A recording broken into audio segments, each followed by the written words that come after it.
السلام علیکم۔ تین عورتیں، تین کہانیاں۔ خدا کی لاٹھی۔ خدا کی لاٹھی 6 سال کی عمر میں یتیمی کا دکھ دل پر لگا اور ماں نے بیوگی کی چادر اوڑھ کر ماموں کے در پر دستک دی۔ ذات کے اونچے تھے، تبھی ماں دوسری شادی کے توق سے بچ گئی۔ توق اس وجہ سے کہا کہ سوتیلے باپ کے بارے میں بہت کچھ سن رکھا تھا، اچھے نہ ہوتے تو زندگی بھر کی اذیت گلے پڑ جاتی۔ ہم اونچی ذات کے صحیح لیکن بے حد غریب تھے۔ میری زندگی میرے لیے دکھوں کا ایک تلخ تجربہ ہے۔ میں نے محروم لوگوں کو کمزور اور دوسروں کی خوشیوں کا حاسد ہی پایا ہے۔ شروع میں ماں کا کردار میرے لیے قابل رشک تھا، وہ میرے نزدیک کسی دیوی سے کم نہ تھی، لیکن آہستہ آہستہ جب شعور پختہ ہوتا گیا تو ماں کی شخصیت کے تاریخ گوشے میں اجاگر ہوتے چلے گئے۔ یہ بات سمجھ میں آ گئی کہ امی نانی کے گھر میں رہ سکتی تھی، ماموں کے گھر ہی کیوں رہتی تھی۔ میرا ماموں ایک اوسط درجے کا آدمی تھا، گھر میں دولت کی ریل پھیل نہ تھی مگر فاقوں کا خوف بھی نہ تھا۔ اتنی سی فراغت ایک عام آدمی کے تفنن تباہ کے لیے کافی ہوتی ہے۔ تبھی ماموں کو ادھر ادھر تانکا جھانکی سوجھی اور اس نے گاؤں کی ایک بھولی بھالی الہر دوشیزہ کو اپنے عشق کے چکر میں پھنسا لیا۔ نورن کی نیچی ذات بھی ماموں کے پیار کی راہ میں دیوار نہ بن سکی اور دونوں کے پیار کے چرچے گاؤں میں کچے چاولوں کے کھیتوں سے آنے والی مہک کی طرح پھیلنے لگے۔ ہمارے خاندان کا توڑ تھا کہ اونچی ذات والوں کا بیاہ نیچی ذات والوں میں نہیں ہو سکتا تھا۔ کوئی سید ہے تو سید رشتہ سی ہے تو رشتہ سیدوں میں ہوتا۔ قریشی اپنے رشتے قریشیوں کے ساتھ ہی جوڑتے تھے۔ گاؤں میں تب کوئی ایسی مثال نہ تھی کہ رشتہ ہم پلہ لوگوں میں نہ ہو۔ نورن گاؤں کی سب سے زیادہ خوبصورت لڑکی تھی مگر ذات کی کمہارن تھی۔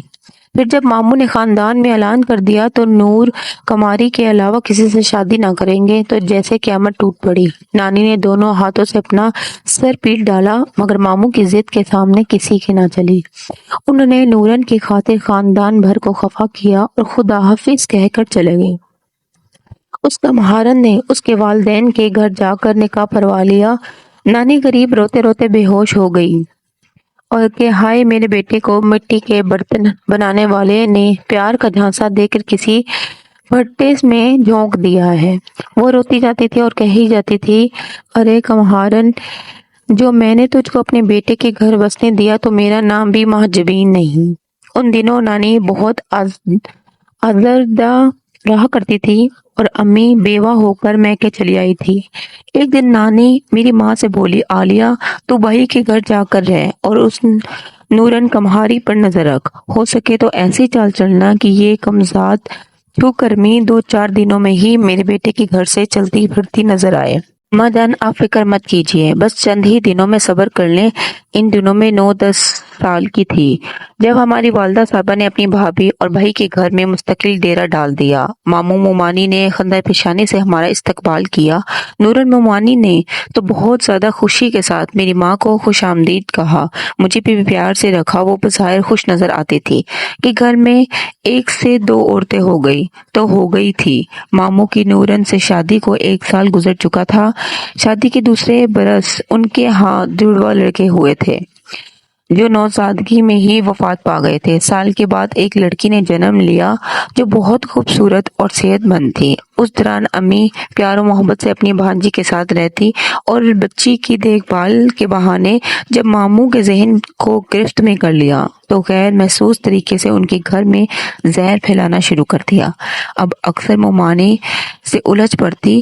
میں اماں کے دماغ کی صلاحیتوں اور سیاست پہ حیران ہوتی تھی کہ زیادتی بھی وہی کرتی اور معصوم بھی بن جاتی ہے۔ ماموں الٹا مومانی پر غصہ ہوتے کہ میری بیوہ بہن اور یتیم بھانجی کو بوجھ سمجھتی ہو، ڈھنگ سے رہو ورنہ اچھا نہ ہوگا۔ وہ بیچاری سمجھ نہ پاتی کہ کیا کرے، خود ہی اپنے گھر میں اب چور بن گئی کر رہ گئی تھی۔ میں حیران ہوتی کہ نورن مومانی میں تو کوئی برائی نہیں تھی، پھر میری ماں کیسے برائیاں تلاش کر لیتی تھی۔ مجھے وہ اچھی لگتی تھی مگر امی نے ایسی باتیں کی کہ مجھے ان کے خلاف کر دیا۔ قدرتی بات ہے، بیٹیاں یوں بھی اپنی ماؤں کی طرف جھکاؤ رکھتی ہے۔ نورن مومانی اب کچھ میری ماں کی سیاست کو سمجھ چکی تھی مگر شوہر کے پیار کی وجہ سے برداشت کرتی تھی کہ جو اسے بے حد محبوب تھا۔ ہمارے ساتھ والے گھر میں نئے کرایہ دار آئے۔ یہ 2 افراد پر مشتمل کنبہ تھا۔ شوہر صبح کا گیا، رات کو لوٹتا۔ اس کی بیوی تہمینہ بہت خوبصورت تھی۔ وہ اکیلی ہوتی تو مجھے بلا لیتی، یوں ہم سہیلیاں بن گئی۔ وہ بڑی رنگین مزاج تھی، اب میک اپ کرتی، بنی ٹھنی رہتی۔ مجھے بھی اس نے سجنے سنورنے کا شوق دلایا۔ وہ ہر جمعرات کو فلم دیکھنے جاتی اور مجھے اس کی کہانی مزے لے لے کر سناتی۔ ہمارے گھر میں لڑائی تو روز کا معمول تھا۔ اب تو امی اور نورن مامی میں ہاتھا پائی تک نوبت آ گئی تھی۔ واقعی امی نے ان کا جینا حرام کر دیا تھا۔ ایک بار ایسی لڑائی بڑھی کہ امی نے مامی کی چٹکیاں پکڑ لی تو انہوں نے میری ماں کا گریبان چیر ڈالا۔ میں گھبرا کر پڑوس میں گئی اور تہمینہ کو بلا لائی۔ ہاتھا پائی میں میرا دم نکلتا تھا۔ تہمینہ سے کہا کہ خدا کے واسطے ان دونوں کو چھڑا دو ورنہ ایک دوسرے کا خون کر دیں گی۔ تہمینہ نے ان میں بت بچاؤ کرایا۔ میں اس کے لیے چائے بنانے چلی گئی۔ اتنے میں ماموں آ گئے۔ انہوں نے تہمینہ کو دیکھا اور دیکھتے ہی رہ گئے۔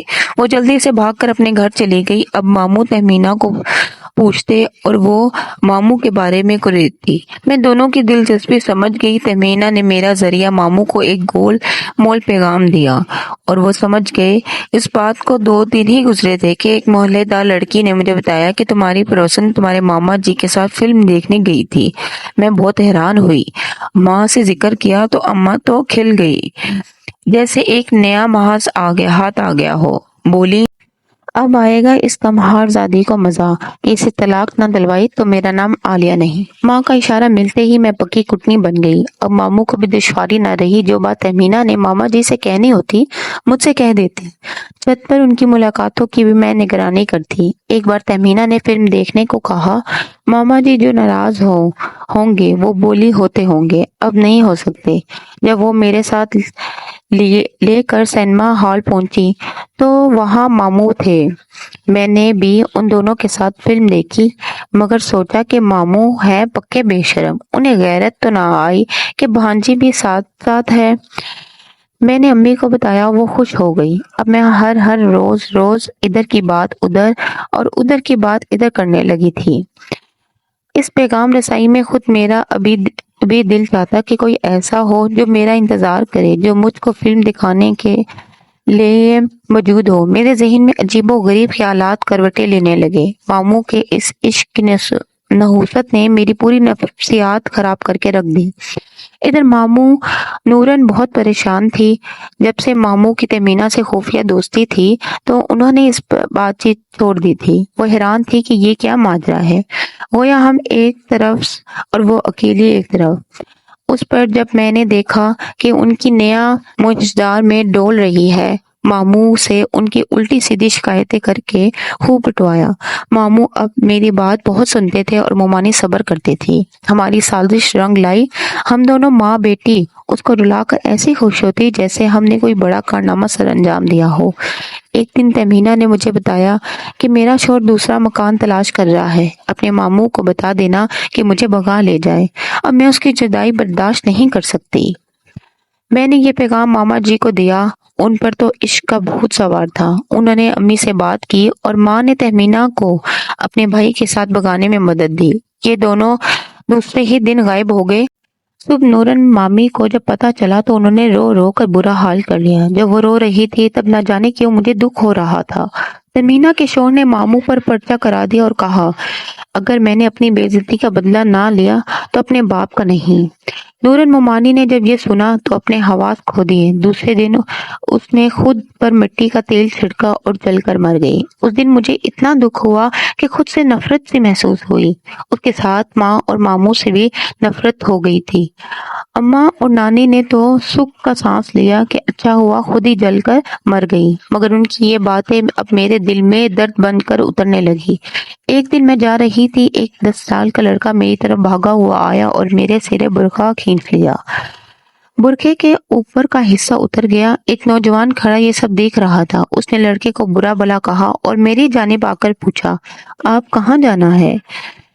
اس کا انداز ایسا تھا کہ میں شرما گئی۔ وہ نوجوان میرے دل کو بھایا مگر میں چپ تھی۔ تبھی اس نے کہا، سوچ لو، کل میں تمہیں اسی جگہ ملوں گا۔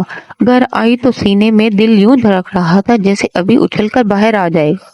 اس کا خیال دل سے نہ جاتا تھا، رو رہ کر اس کی صورت نظروں کے سامنے آ جاتی تھی۔ اب ہماری ملاقاتیں ہونے لگی۔ میں نے اسے بتایا ہمارے ساتھ والا گھر خالی ہے، رات کو پچھلی دیوار پھلانگ سکو تو چھت پر آ جانا، میں اپنی چھت سے ادھر آ جاؤں گی، تبھی ملاقات ہو سکتی ہے۔ وہ مان گیا۔ انہی دنوں ماں نے میرا رشتہ طے کر دیا اور جلدی شادی کی تاریخ بھی پکی ہو گئی۔ میں نے مقصود کو ساری بات بتا دی۔ اس نے کہا کہ میرا بڑا بھائی لاہور میں رہتا ہے، چلو اس کے پاس چلتے ہیں۔ میں کام کی تو کیا میں مقصود کے ساتھ گھر سے بھاگ جاؤں؟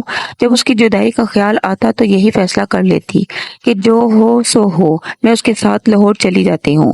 میں اس کی جدائی برداشت نہیں کر سکتی تھی۔ رات کے وقت موقع پا کر میں گھر سے نکلی اور ہم انجانی منزل کی طرف روانہ ہو گئے۔ ہم لاہور جا رہے تھے۔ میں تصور میں اس کی دلہن بنی ہوئی تھی۔ تمام رات سفر کیا۔ جب لاہور پہنچے تو وہ مجھے ایک اونچی پرانی بلڈنگ میں لے گیا۔ میرا دل خوف کے مارے ڈوبنے لگا۔ وسوسے آنے لگے، کیا واقعی یہ مجھے اپنے بھائی کے گھر لے جا رہا ہے؟ کیا بتاؤں اس کے بعد کیا ہوا؟ میں نے صرف ہیرا منڈی کا نام سنا تھا، اب دیکھ بھی لی۔